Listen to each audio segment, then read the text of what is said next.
Et on en parlait justement dans les titres, hein, l'ambassade de Belgique en Israël a récemment cessé de fournir des services consulaires. L'ambassade de Belgique en Israël a récemment cessé de fournir des services consulaires aux citoyens belges résidant en Israël. Au-delà de la ligne verte, Lise, vous en parlez ce matin avec Ralph Païs, président du YID. Alors, on était au courant depuis le début de la semaine, Ralph, et puis finalement, c'est une affaire que les gens essayaient de résoudre, on va dire, un peu plus discrètement, et puis finalement, c'est sorti dans la presse israélienne et un petit peu partout dans le monde. Donc, qu'est-ce que c'est que cette décision politique de la Belgique de ne pas vouloir donner des passeports et reconnaître les mariages aux citoyens belges qui habitent en Israël au-delà de la ligne verte? Bonjour Lise, oui en effet, c'est très inquiétant, ça nous a déjà inquiété pas mal de temps. En fait, on se rappelle que Maxime Prévost, le ministre des Affaires étrangères, avait pris 12 sanctions envers Israël. Ces sanctions, évidemment, ont été avec comme but, selon lui, pour mettre la pression sur Israël, pour mettre fin à la guerre. Cette guerre, comme on le sait, est désormais terminée. Donc, de toute façon, selon moi, ces sanctions devraient être déjà levées. Mais une des sanctions ne visait même pas Israël, mais visait des citoyens belges. Donc la Belgique qui sanctionne ses propres citoyens belges. Et évidemment, c'est une question de temps qu'un incident comme cela, comme si ça produit maintenant, allait avoir lieu. Donc il s'agit d'une citoyenne belge qui est évidemment légalement en Israël. Et cette dame est belge à part entière, tout comme ses enfants, et n'a évidemment jamais commis aucune infraction, ne fait pas objet d'une sanction judiciaire. Mais par contre, le consulat de Belgique a donc refusé de renouveler les passeports belges à elle et toute sa famille d'ailleurs. Il faut savoir qu'elle vit à l'extérieur de Jérusalem, ça signifie que la Belgique conditionne ou en tout cas voit cette région comme un futur État palestinien. Euh, pour moi, il est très difficilement compréhensible pourquoi cette dame, qui est donc belge, ne peut pas vivre là-bas, mais bon, voilà. Et voilà, et ils ont écrit un mail en disant on ne peut pas renouveler votre passeport parce que vous vivez là-bas. Autrement dit, la Belgique sanctionne des Belges qui vivent en Israël seulement sur base de leur lieu de résidence. Oui, car la raison invoquée par les autorités consulaires, c'est de dire qu'elle habite dans une partie de Jérusalem qui n'est pas, je cite, reconnue par le droit international. C'est ça qu'a écrit le consulat. Et Ouais. donc, c'est véritablement une décision politique. Et le consulat de Belgique à Jérusalem dit donc on n'est pas compétent pour délivrer des passeports. Et donc, en raison de ça, vous allez être rayé des registres de la population du consulat. Donc, c'est quand même excessivement violent pour les Belges juifs qui choisissent d'habiter en Judée-Samarie. C'est violent, mais c'est aussi une mesure vraiment complètement discriminatoire, Lise, parce que il faut avoir le courage de le dire clairement. Cette mesure est discriminatoire dans ses effets et touche exclusivement des familles juives vivant dans certaines zones d'Israël. Vous savez qu'il y a des vraies occupations dans le monde entier, hein, en Turquie qui occupe le nord de Chypre. Il y a plein d'exemples. Je n'ai encore jamais entendu que le ministre des Affaires étrangères avait mis des sanctions sur des Belges qui vivaient éventuellement là-bas. Donc, c'est incompréhensible, c'est contre la loi, c'est discriminatoire et je pense que nous devons faire énormément de bruit et peut-être même prendre des actions pour faire enlever ces sanctions complètement discriminatoires. Alors, ce que dit aussi, alors ça a donné deux portes de sortie, on va dire. La première, vous déménagez entre-temps vers une adresse, dit le mail, en dehors d'une colonie non reconnue. Donc, vous n'avez plus le droit de choisir où vous habitez. Et à ce moment-là, vous pouvez nous fournir les pièces justificatives Ouais. et on changera vos données. Et la deuxième chose, c'est conformément aux lois coordonnées sur le Conseil d'État, vous pouvez faire un recours devant le dit conseil d'ici 60 jours. Donc, on parle de ce cas de cette dame et de ses enfants, puisque elle, son passeport n'était pas encore périmé, mais celui de ses enfants, oui. Mais visiblement, Ralph, il y a déjà eu plusieurs cas par le passé, et ça s'était un petit peu comme ça passé sous silence, on va dire, parce que les gens ont peur, en fait.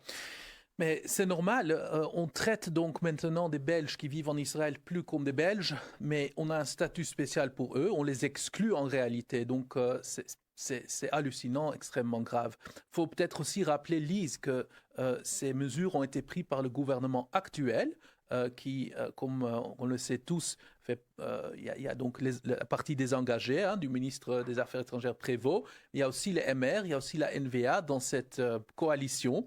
Et être dans une coalition, je l'entends bien dans la politique, il faut parfois faire quelques concessions, mais ici, c'est quelque chose qui est complètement inadmissible et nous avons beaucoup de mal aussi à comprendre que la personne qui occupe le poste le plus haut dans ce pays, qui est le Premier ministre, n'a pas encore réagi ou en tous les cas fait en sorte de lever les sanctions en général, mais en particulier cette sanction discriminatoire.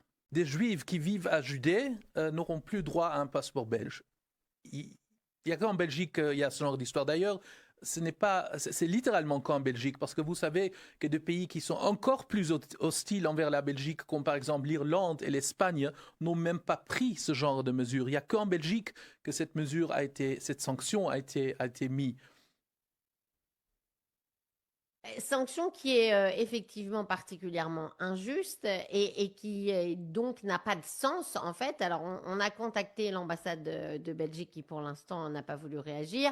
En revanche, le ministère des Affaires étrangères israélien, lui, a réagi en trouvant que c'était absolument scandaleux et en disant qu'elle allait voir avec ses homologues belges comment arranger cette affaire-là et comment éviter un effet domino dans d'autres pays européens. Parce que, évidemment, Ralph, pourquoi les gens se taisaient? D'abord parce qu'ils avaient peur des conséquences pour leur famille, soyons honnêtes, mais aussi parce qu'on leur disait que si on en parlait un peu trop, peut-être d'autres pays comme l'Espagne ou l'Irlande, par exemple, qui sont souvent contre Israël, pourraient aussi réfléchir à prendre ce genre de sanctions contre leurs ressortissants. Je comprends tout à fait. Moi, je suis personnellement contre ce raisonnement. Je trouve que c'est très important de dénoncer, d'en parler et de faire beaucoup de bruit, justement, de faire en sorte que tout le monde est au courant que ce gouvernement prend vraiment des décisions qui sont discriminatoires envers ses propres citoyens, encore une fois.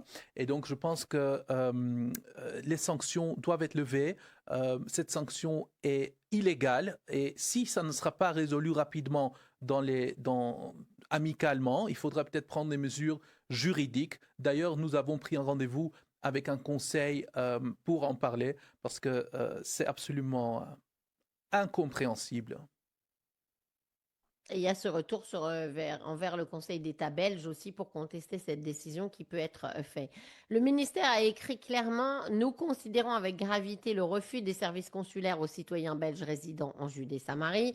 La décision du gouvernement belge est scandaleuse et hypocrite et discrimine les citoyens sur la base de leur lieu de résidence. » C'est ce qu'a écrit le ministère des Affaires étrangères israélien. Ralph, est-ce qu'aujourd'hui, on attend peut-être de la diplomatie israélienne qu'elle arrive à résoudre cette affaire? Espérons-le. De toute façon, un autre raisonnement que nous avons appris hier par quelqu'un, ou une excuse, on va dire, c'est de dire que des services consulaires ne sont pas un droit en soi. Parce qu'il y a des endroits dans le monde où il n'y a pas de services consulaires.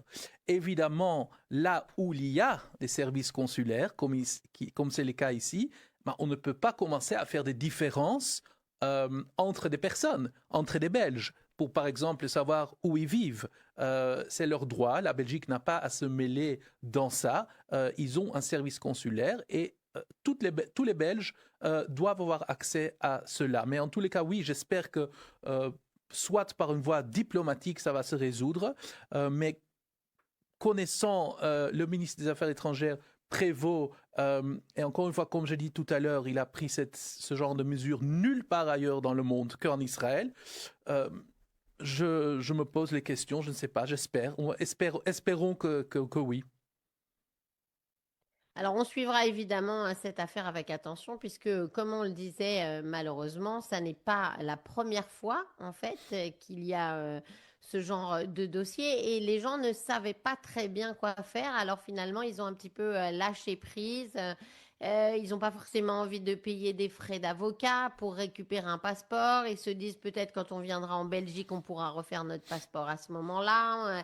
Donc, en fait, il y a toujours un petit peu le même problème quand on est une minorité, Ralph Pais, c'est que quand on Exactement. n'est pas suffisamment nombreux pour faire pression, alors finalement, ça se passe comme ça. Ouais, je comprends, mais c'est pour cela qu'il y a aussi des organisations comme le nôtre, et j'espère d'ailleurs que d'autres personnes qui sont à la tête de la communauté juive en Belgique feront aussi un peu de bruit et s'occuperont aussi de ce dossier. D'ailleurs, à tous les auditeurs,